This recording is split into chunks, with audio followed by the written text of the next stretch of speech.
आज की वीडियो में बात करेंगे बेटा क्लास 12 केमिस्ट्री का chapter F block elements and D block elements. और उसमें हमारा टॉपिक था बेटा एफ ब्लॉक एलिमेंट लेंथेनाइड। इससे पिछली वीडियो में बता दूं, आज वीडियो में चलेंगे बेटा, हम समझेंगे एक्टिनाइड्स के बारे में। देखो, ये मैंने आपको पहले ही बताया बेटा, पीरियोडिक टेबल थी। जो सबसे नीचे वाले डब्बे होते हैं, जो दो डब्बे होते हैं, वो कहलाते हैं मेरे, वो कहलाते हैं बेटा मेरे एफ ब्लॉक एलिमेंट। उसमें जो ऊपर वाला डब्बा होता है बेटा, ये वाला डब्बा, ये जो डब्बा है, ये जो डब्बा बनाया मैंने, इसे कहते हैं बेटा लेंथेनाइड्स। और जो नीचे वाला डब्बा है, जैसे actinium, thorium, protactinium, uranium, neptunium, plutonium, americium, curium, berkelium, California, Einstein, fermium, mendelevium, nobelium, lawrencium, ये क्या कहलाते हैं मेरे एक्टिनाइड्स। 14 एलिमेंट्स में आते हैं मेरे जनरली।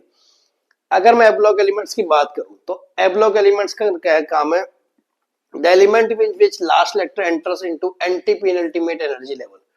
इस वर्ड को बेटा समझना जरूरी है कि एंटी पेनल्टीमेट क्या होता है बेटा। एक बेटा देखो, अगर आप कॉन्फ़िगरेशन पे जाओ ब्लॉक एलिमेंट की, तो ये देखो, ये लास्ट वाला शेल है बेटा, लास्ट वाला शेल।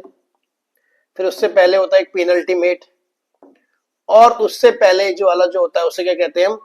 एंटी पेनल्टीमेट बेटा। यानी सेकंड लास्ट से एक पहले वाला जो है बेटा, क्या कहलाता है मेरा? Anti penultimate.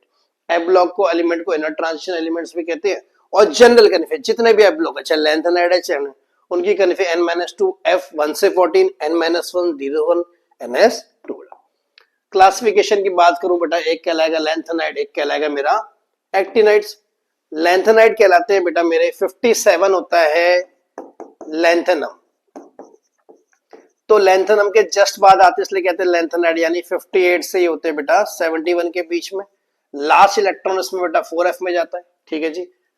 एक्टिनाइड्स क्या होते हैं बेटा? 89 मेरा है एक्टिनियम, और एक्टिनियम के जस्ट बाद आते इसलिए क्या कहते हैं एक्टिनाइड्स। 90 से 103 तक होते हैं बेटा, ये भी अगेन 14 होते हैं, ये भी 14। इसमें लास्ट इलेक्ट्रॉन किसमें जाता है? 5m में।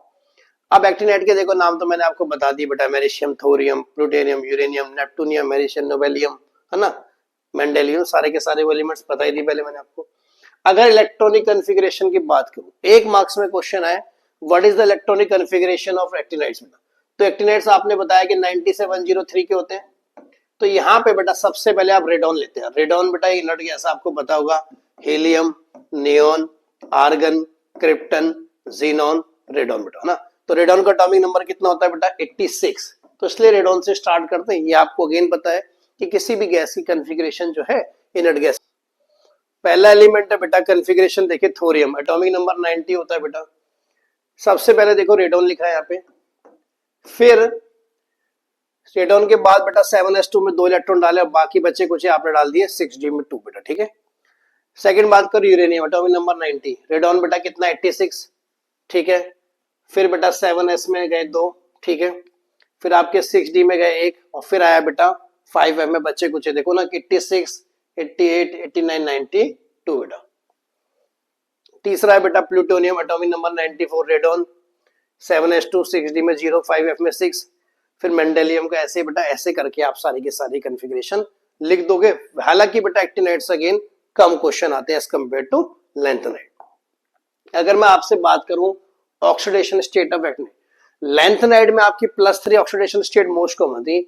यहाँ पे भी बेटा +3 ऑक्सीडेशन स्टेट है, बट +3 क्या +4 भी करते हैं, और कई जगह ये +5, +6, +7 भी शो करते हैं। सवाल आपके दिमाग में आएगा, लेंथेनाइड तो खाली +3 शो कर रहे थे, एक्टिनाइड इतनी ज्यादा ऑक्सीडेशन स्टेट क्यों शो करते हैं?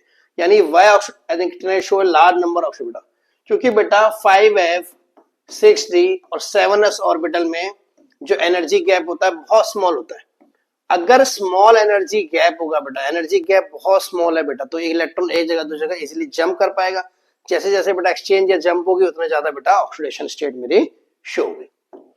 अगर बात करूं मैं आयनिक रेडियो एक्टिनाइड कॉन्ट्रैक्शन में, जैसे बेटा लेंथेनाइड कॉन्ट्रैक्शन होता है वैसे एक्टिनाइड होता है। Actinide show active because due to poor shielding effect. बेटा शील्डिंग इफेक्ट क्या होता है बेटा? शील्डिंग इफेक्ट ये होता है बेटा कि जनरली क्या होता है, देखो इनर ऑर्बिटल इलेक्ट्रॉन्स है, इनर ऑर्बिटल इलेक्ट्रॉन है, और एक वैलेंस शेल इलेक्ट्रॉन होते हैं बेटा। अब पुअर शील्डिंग वजह, valence shell electron poor shielding की वजह से बेटा ये ज्यादा रेपल नहीं करते कायदे से। तो अगर शील्डिंग इफेक्ट स्ट्रॉन्ग है तो बेटा रेपल करेंगे और साइज बढ़ेगा। बट पुअर शील्डिंग इफेक्ट, ये बड़ा इंपॉर्टेंट वर्ड है बेटा, पुअर शील्डिंग इफेक्ट की वजह से ज्यादा रेपल नहीं करते एक दूसरे को। बात समझ आ रही नहीं आ रही? और न्यूक्लियर चार्ज बढ़ने की वजह से इनका साइज छोटा होता है और एक्टिनेट कॉन्ट्रैक्शन शो करते हैं। अगर यूज एक्टिनेट की बताऊं मैं, पहला है बेटा थोरियम, एटॉमिक रिएक्टर यानी न्यूक्लियर रिएक्टर में इस्तेमाल होता है। ट्रीटमेंट ऑफ कैंसर बेटा, एक मार्क्स में आ सकता है, which actinide is used in the treatment of cancer, तो आपने क्या लिखेंगे, ये लिखेंगे बेटा आप थोरियम। सॉल्ट्स में भी होता है, इनकैंडिसेंट गैस मेटल्स में भी इस्तेमाल होता है।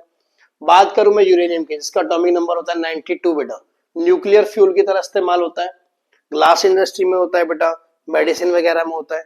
तीसरा बेटा प्लूटोनियम, प्लूटोनियम बेटा देखो ये होता है, ये भी एक्टिनेट है, एटॉमिक रिएक्टर एटम बॉम्ब वगैरह बनाने में इस्तेमाल होता है। ये आपको याद भी होगा कि अमेरिका ने जब नागासाकी पे एटम बॉम्ब फेंका था बेटा, उसका ना, तो उसमें आपने इन्होंने प्लूटोनियम का ही इस्तेमाल किया था। बात समझ आ गई? इस वीडियो बेटा आप करेंगे इतना ही, इससे आगे बढ़ते नेक्स्ट वीडियो। जय हिंद, वंदे मातरम।